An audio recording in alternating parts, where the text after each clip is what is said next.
Hello everyone. इस video में हम देखेंगे पैरेलल लाइंस या समांतर रेखा के साथ बनने वाले एंगल्स।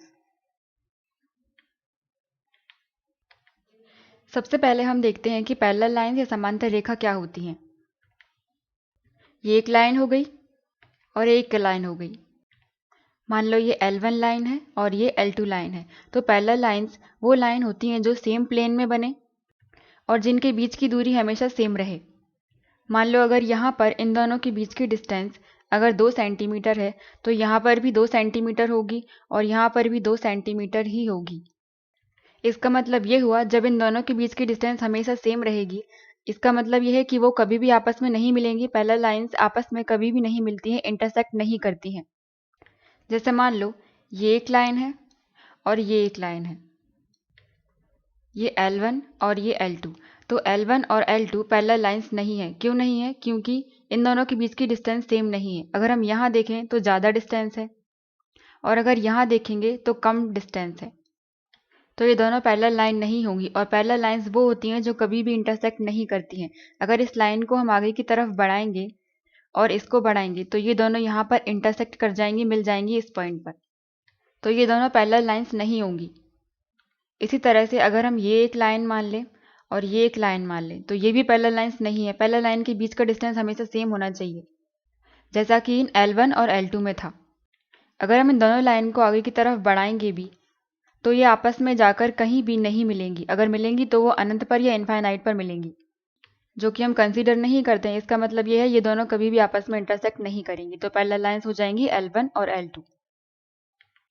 यहाँ पर L1 और L2 दो पैरेलल लाइंस हैं या समांतर रेखाएं हैं। अगर इन दोनों लाइंस को एक तीसरी लाइन इस तरह से कट कर देती है तो इसे हम कहते हैं ट्रांसवर्सल लाइन, या इसी को हिंदी में कहते हैं तिर्यक रेखा। तो ये ट्रांसवर्सल लाइन पैरेलल लाइंस के साथ कई तरह के एंगल्स बनाती है जिनसे एग्जाम में क्वेश्चन पूछे जाते हैं। सबसे पहले हम इंटीरियर एंगल और एक्सटीरियर एंगल को समझते हैं। इंटीरियर एंगल को आंतरिक कोण कहते हैं। ट्रांसवर्सल लाइन के द्वारा बनाए गए वह एंगल्स जो इन दोनों पैरेलल लाइंस के अंदर बनते हैं उन्हें हम इंटीरियर एंगल या आंतरिक कोण कहते हैं। तो अंदर कौन कौन से एंगल बन रहे हैं? एक ये बन रहा है, इसे हम एंगल 1 नाम दे देते हैं, 1। दूसरा ये वाला एंगल बन रहा है, तीसरा ये वाला एंगल बन रहा है और चौथा ये। तो पैरेलल लाइंस के अंदर जितने एंगल बन रहे हैं उन्हें हम इंटीरियर एंगल या आंतरिक कोण कहते हैं। तो एंगल 1, एंगल 2, एंगल 3, एंगल 4 ये सारे इंटीरियर एंगल्स होंगे। उसके बाद एक्सटीरियर एंगल या इसे ही बाह्य कोण कहते हैं। तो ट्रांसवर्सल लाइन के द्वारा बनाए गए वो एंगल्स जो पैरेलल लाइन के बाहर बन रहे हैं उन्हें हम एक्सटीरियर एंगल या बाह्य कोण कहते हैं। तो बाहर बने हुए एंगल्स हैं, एक ये 5 हो जाएगा, उसके बाद ये 6, 7 और 8 ये सारे एक्सटीरियर एंगल हो जाएंगे। 5 ये एक एक्सटीरियर एंगल है, उसी तरह से ये 6 भी एक एक्सटीरियर एंगल है, 7 और 8 ये सारे एक्सटीरियर एंगल्स हो जाएंगे। एंगल 5, एंगल 6, एंगल 7 और एंगल 8। पहला है करेस्पॉन्डिंग एंगल्स या इसी को हिंदी में कहते हैं संगत कोण। ए बी और सी डी दो पैरेलल लाइंस हैं और ई और एफ एक ट्रांसवर्सल लाइन है या तिर्यक रेखा है। करेस्पॉन्डिंग एंगल्स हमेशा इक्वल होते हैं या बराबर होते हैं। वो एंगल जो इस ट्रांसवर्सल लाइन के सेम साइड पर और सेम डायरेक्शन में बन रहे होते हैं उन्हें हम करेस्पॉन्डिंग एंगल्स कहते हैं। मतलब समान दिशा में और समान स्थिति में बनने वाले एंगल्स को हम संगत कोण कहते हैं। माना ये एक एंगल है, अब ट्रांसवर्सल लाइन के सेम साइड पर बनने वाला इसके करेस्पॉन्डिंग एंगल्स कौन सा हो जाएगा? ये वाला, क्योंकि ये सेम स्थिति में बन रहा है। यहाँ पर सेम डायरेक्शन का मतलब ये है कि इन दोनों एंगल्स की इसको हम नाम दे देते हैं O और इसको दे देते हैं P। तो एंगल EOC और एंगल OPA इन दोनों की सेम डायरेक्शन है, मतलब इस तरफ बन रहे हैं ये एंगल। सेम डायरेक्शन हो गई और समान स्थिति, मतलब इस तरह से ये ऊपर वाला एंगल इस तरह से बन रहा है और सेम नीचे वाला एंगल भी इसी तरह से बन रहा है और डायरेक्शन इनकी सेम है। तो ये दोनों एंगल्स करेस्पॉन्डिंग एंगल्स या संगत कोण कहलाएंगे। अब इन दोनों लाइंस के बीच बहुत सारे करेस्पॉन्डिंग एंगल्स बन रहे हैं, तो हम सभी को देख लेते हैं। इस एंगल को हम नाम दे देते हैं 1 और इस एंगल को 2, ये वाला एंगल 3 हो जाएगा, ये 4, ये 5, ये 6, 7 और 8। करेस्पॉन्डिंग एंगल्स या संगत कोण हमेशा इक्वल होते हैं, तो एक एक करके हम सारे एंगल्स देख लेते हैं। सबसे पहले हमने ये वाला एंगल देखा था 4, और इसके करेस्पॉन्डिंग सेम एंगल क्या था, ये वाला 8, मतलब एंगल 4 इक्वल टू एंगल 8 हो जाएगा। Angle 4 equal to angle 8। ये वाला एंगल ये 1 है, ई, ये वाला एंगल ई और डी के बीच बनने वाला एंगल ये 1। अब इसके करेस्पॉन्डिंग एंगल कौन सा हो जाएगा, जो इसके सेम डायरेक्शन में बन रहा होगा। इसकी डायरेक्शन इस तरफ है, तो यहाँ पर इसी सेम साइड पर ट्रांसवर्सल लाइन ये है, तो इसके हमें सेम साइड पर देखना है। 1 है ये, इसके सेम साइड पर ये एंगल बनेगा जो सेम डायरेक्शन में बन रहा है। तो एंगल 1 और एंगल 5 करेस्पॉन्डिंग एंगल्स होंगे और आपस में बराबर होंगे। तो एंगल 1 इक्वल टू एंगल 5 हो जाएगा।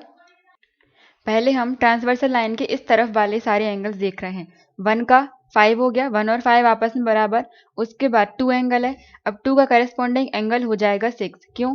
क्योंकि इसकी डायरेक्शन इस तरफ है, इस वाले एंगल की 2 की, तो हमें नीचे की तरफ डायरेक्शन में बनने वाला एंगल ही देखना पड़ेगा, तो वो है ये 6। इसकी डायरेक्शन भी नीचे की तरफ है और सेम पोजीशन में बन रहे हैं, तो एंगल 2 और एंगल 6 बराबर हो जाएंगे, जो कि करेस्पॉन्डिंग एंगल्स हैं। अब ट्रांसवर्सल लाइन के दूसरे तरफ एंगल 3 बन रहा है, तो 3 का करेस्पॉन्डिंग एंगल हमें देखना है। 3 इस तरह से एंगल बन रहा है, तो इसी तरह से इस डायरेक्शन में, इस दिशा में बनने वाला एंगल हमें देखना है, तो वो यहाँ पर बन रहा है ये 7। इसकी डायरेक्शन भी इस तरफ है, तो एंगल 7 इसका करेस्पॉन्डिंग एंगल हो जाएगा। एंगल 3 और एंगल 7 बराबर हो जाएंगे। इसके बाद एंगल 4, ये एंगल 4 है, 4 की डायरेक्शन इस तरफ है, तो इस डायरेक्शन में बनने वाला एंगल हमें यहाँ पर 8 मिल रहा है, जिसकी डायरेक्शन इस तरफ है, और ये दोनों समान स्थिति में भी बन रहे हैं इसी तरह से। तो एंगल 4 और एंगल 8 करेस्पॉन्डिंग एंगल्स हैं और आपस में बराबर होंगे, तो एंगल 4 इक्वल टू एंगल 8। तो इन दो पैरेलल लाइन के साथ जितने करेस्पॉन्डिंग एंगल्स बन रहे थे वो सारे हमने ये देख लिए हैं। दूसरा है अल्टरनेट एंगल्स, या इसी को कहते हैं एकांतर कोण। ये दो तरह के बनते हैं, एक तो दोनों पैरेलल लाइंस के अंदर बनने वाले और दूसरे दोनों पैरेलल लाइंस के बाहर बनने वाले। तो उसमें से पहले तरीके का बनता है इंटीरियर अल्टरनेट एंगल, या इसी को कहते हैं आंतरिक एकांतर कोण, और दूसरा एक्सटीरियर अल्टरनेट एंगल या बाह्य एकांतर कोण। अब फर्स्ट है इंटीरियर या आंतरिक एकांतर कोण, इसी को अंतः एकांतर कोण भी कहते हैं। तो अल्टरनेट एंगल्स या एकांतर कोण वो कोण होते हैं जो ट्रांसवर्सल लाइन के अपोजिट साइड पर बन रहे हैं और अपोजिट डायरेक्शन में, मतलब विपरीत दिशा और विपरीत स्थिति में बनते हैं। और जो इन दोनों लाइन के अंदर बन रहे हैं उन्हें हम आंतरिक या अंतः कह देते हैं, जो बाहर बन रहे हैं उन्हें हम बाह्य कोण कहते हैं। और ये एंगल भी आपस में बराबर होते हैं, इक्वल, और एक्सटीरियर अल्टरनेट एंगल्स भी आपस में बराबर या इक्वल होते हैं। अब सबसे पहले हम अंदर वाले एंगल्स देखते हैं। मान लिया कि ये एक एंगल है, दोनों पैरेलल लाइंस के अंदर बन रहा है ये एंगल। अब हमें इस एंगल की दूसरी साइड, मतलब अपोजिट साइड पर देखना है, विपरीत स्थिति में। तो ये ट्रांसवर्सल लाइन जा रही है, तो इसके इस वाली साइड पर तो बनेगा नहीं, इसके हमें दूसरी साइड पर देखना पड़ेगा, मतलब इस साइड पर बनेगा। और अंदर वाले ले रहे हैं तो हमें अंदर वाले एंगल ही लेना पड़ेगा। तो इसके अपोजिट हम कौन सा एंगल ले सकते हैं जो कि इंटीरियर अल्टरनेट एंगल कहलाए। तो अंदर लेना है तो या तो ये एंगल ले सकते हैं या ये एंगल ले सकते हैं। तो इस एंगल का इन दोनों एंगल्स में से ये वाला अल्टरनेट एंगल हो जाएगा, क्योंकि हमें सेम लाइन पर नहीं देखना है। ये वाला एंगल और ये वाला एंगल, ये दोनों अल्टरनेट एंगल होंगे और इंटीरियर होंगे, और इन दोनों की दिशा भी अपोजिट है। इस एंगल की डायरेक्शन इस तरफ है और इस एंगल की डायरेक्शन इस तरफ है। तो ये हो जाएंगे इंटीरियर अल्टरनेट एंगल्स। अब एक्सटीरियर या बाह्य एकांतर कोण। बाह्य एकांतर कोण मतलब पैरेलल लाइंस के बाहर बनेंगे। तो बाहर बनने वाले एंगल्स में से मान लिया कि ये एक एंगल है। अब ये एक्सटीरियर तो हो गया क्योंकि बाहर लिया है। अब इसका अल्टरनेट हमें देखना है। अल्टरनेट हम कैसे देखते हैं, हमें इस ट्रांसवर्सल लाइन के अपोजिट साइड पर देखना है। एक साइड ये हो गई, मतलब इस तरफ तो बनेगा नहीं, हमें इस तरफ देखना है। अब इस तरफ बाहर बनने वाले एंगल्स कौन से हैं? एक तो ये वाला एंगल है और एक ये वाला एंगल है, और ये वाला हम लेंगे नहीं क्योंकि सेम लाइन पर हम लेते नहीं है, क्योंकि इसी वाली लाइन का ये एंगल हम देख रहे हैं, तो ये सेम लाइन वाला एंगल हम नहीं लेंगे, दूसरा वाला देखते हैं। तो दूसरा वाला बाहर वाला एंगल ये है, तो ये इसका अल्टरनेट एंगल हो जाएगा। और इन दोनों की डायरेक्शन भी अपोजिट है। इसकी डायरेक्शन, इस एंगल की डायरेक्शन इस तरफ है, तो इस वाले एंगल की डायरेक्शन इस तरफ है, मतलब अपोजिट है। तो ये दोनों हो जाएंगे अल्टरनेट एक्सटीरियर या बाह्य एकांतर। अब इन दोनों पैरेलल लाइंस के बीच बनने वाले सारे इंटीरियर और एक्सटीरियर एंगल हम देख लेते हैं। इसे नाम दे देते हैं 1, इसे 2, 3 और ये हो जाएगा एंगल 4। ये वाला एंगल हो जाएगा 5, उसी तरह से ये 6, 7 और 8। टोटल 8 एंगल्स बन रहे हैं। अब हमें इंटीरियर अल्टरनेट देखना है, मतलब अंदर वाले एकांतर कोण देखना है। तो दोनों पैरेलल लाइंस के बीच अंदर इतने एंगल्स बन रहे हैं 4। तो इन चारों में अगर हम 3 का देखें, 3 का अल्टरनेट देखें, तो 3 का अल्टरनेट कौन सा एंगल बन रहा है? ये 5। अपोजिट साइड में भी है और अपोजिट डायरेक्शन में भी है, तो एंगल 3 इक्वल टू हो जाएगा एंगल 5 के, क्योंकि ये एंगल्स आपस में बराबर होते हैं, इक्वल होते हैं। अब 3 हो गया, 3 और 5, उसके बाद बचा 2। 2 का अल्टरनेट एंगल हो जाएगा 8, क्योंकि ये अपोजिट डायरेक्शन में भी है और अपोजिट साइड में भी है, तो एंगल 2 इक्वल हो जाएगा एंगल 8 के। ये सारे अंतः कोण हो गए। अब हम बाह्य कोण देखते हैं। पैरेलल लाइंस के बाहर बनने वाले एंगल्स हो जाएंगे 1, 4, 6 और 7। अब हम 4 का अल्टरनेट एंगल देखें, तो 4 के अपोजिट साइड पर बनने वाला, अपोजिट साइड ये हो गई, और अपोजिट डायरेक्शन में बनने वाला एंगल है ये 6, क्योंकि इसकी डायरेक्शन इस तरफ है और 4 की डायरेक्शन इस तरफ है, तो एंगल 4 इक्वल टू एंगल 6 हो जाएगा, क्योंकि ये एंगल्स भी आपस में इक्वल होते हैं। इसके बाद एंगल 1, तो 1 का अल्टरनेट एंगल हो जाएगा 7, क्योंकि 7 इसके अपोजिट साइड पर भी है और अपोजिट डायरेक्शन में भी है, तो एंगल 1 इक्वल टू एंगल 7। तो ये सारे बाह्य कोण या अल्टरनेट एक्सटीरियर एंगल हो गए।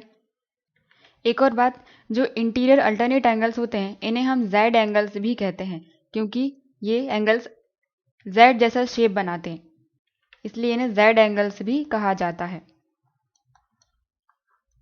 तो इसमें कौन कौन से बन रहे थे? एंगल 3 इक्वल टू एंगल 5 था, तो 3 और 5। तो 3 और 5 में अगर हम देखें तो ये इस तरह से इनके बीच में जेड जैसा शेप बन रहा है, इसलिए हम इन्हें जेड एंगल्स कहते हैं। ये हो जाएगा एंगल 3 और ये हो जाएगा एंगल 5। उसी तरह से अगर हम एंगल 2 और एंगल 8 में देखें तो इसमें अपोजिट जेड बनेगा।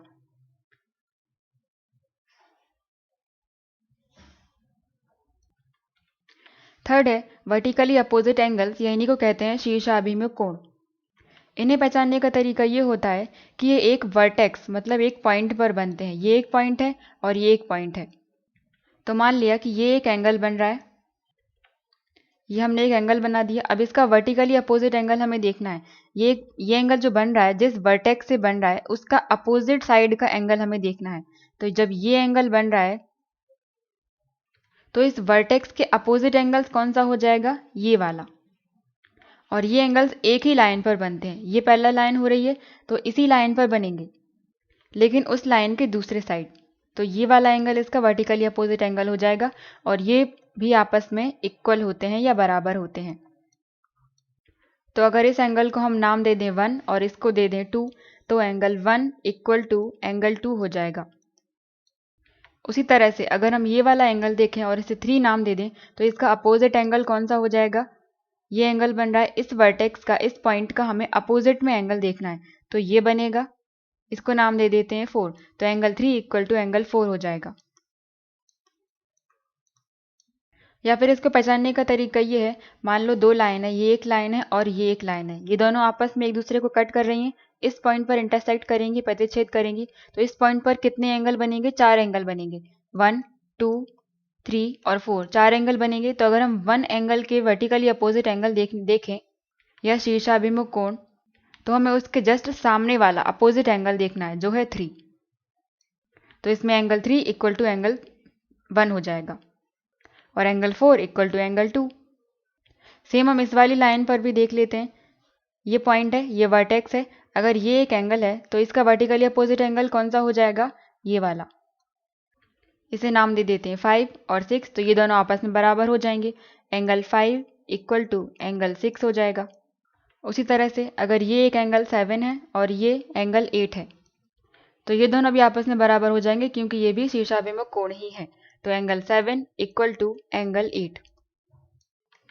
तो ये सारे एंगल्स हो गए जो कि दो पैरेलल लाइंस और एक ट्रांसवर्सल लाइन या त्रियक रेखा के बीच बनते हैं। सारे एंगल्स हो चुके हैं। ये पैरेलल लाइन से जुड़ी हुई एक प्रॉपर्टी है कि sum of interior angles on same side. Same side मतलब ट्रांसवर्सल लाइन की सेम साइड, या तो ये वाली साइड ले लो या फिर ये वाली साइड ले लो। सेम साइड पर बने हुए इंटीरियर एंगल्स का सम 180 डिग्री होता है।